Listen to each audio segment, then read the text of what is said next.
Hello, welcome back to my channel. My name is Melody, and I'm so happy to have you all here.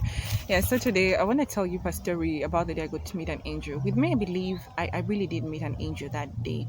Okay, so it was way back in 2020. 2020, immediately after the first lockdown. In the month I think of October. Yeah, it was in October. So I was battling with masturbation and pornography. I tried everything in the book to stop it. Okay, I had prayed, I had fasted, I had watched so many YouTube videos, read so many books talking about how to stop masturbation, but somehow I just couldn't. I just couldn't, and I was so frustrated about it because I knew it was rebellious to God.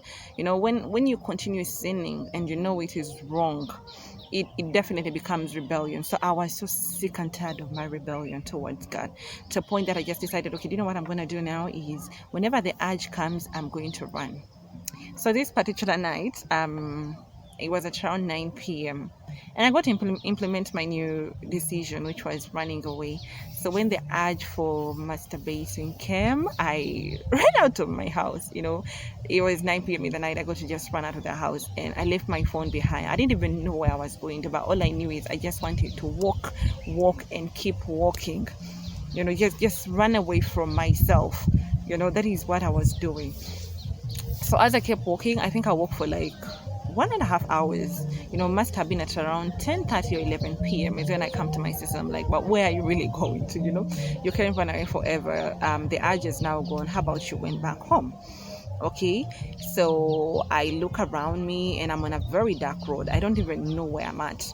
So I decide, like, maybe just speak to whoever you get to see and ask them how you can get to your place, because my place was near some primary school. So I see this man walking towards me. Remember, the road is really dark.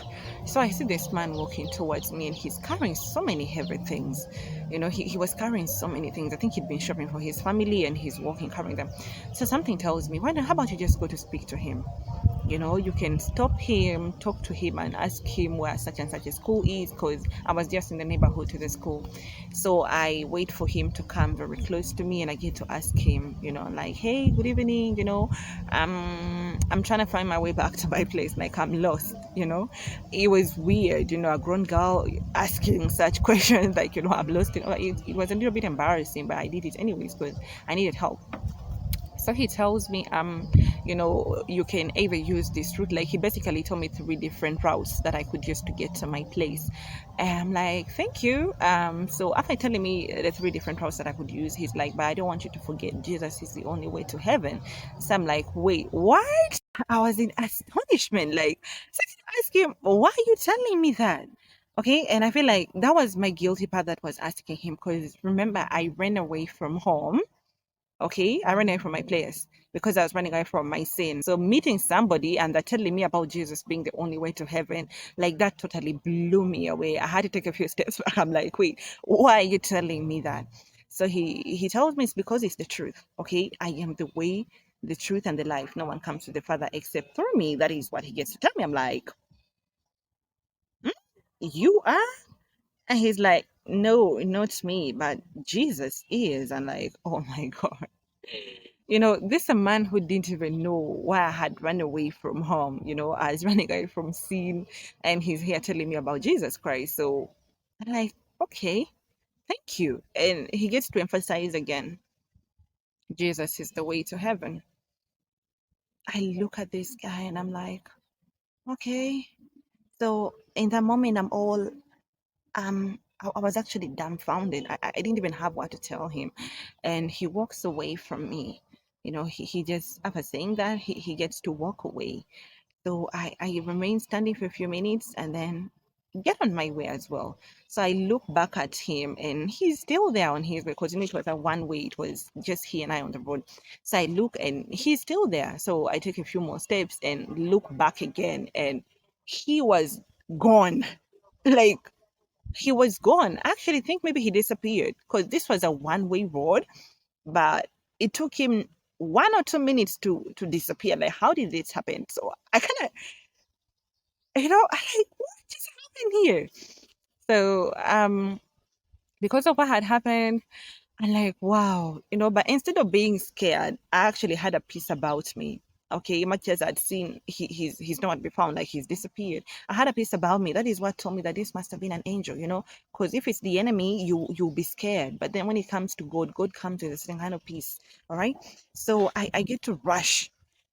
I walk, I follow one of the routes he told me. I walk and get back to my place. I pass by my place and go to my friend's place instead to say, like, I just met an angel. I tell her everything that happened. And she's like, oh, wait, what?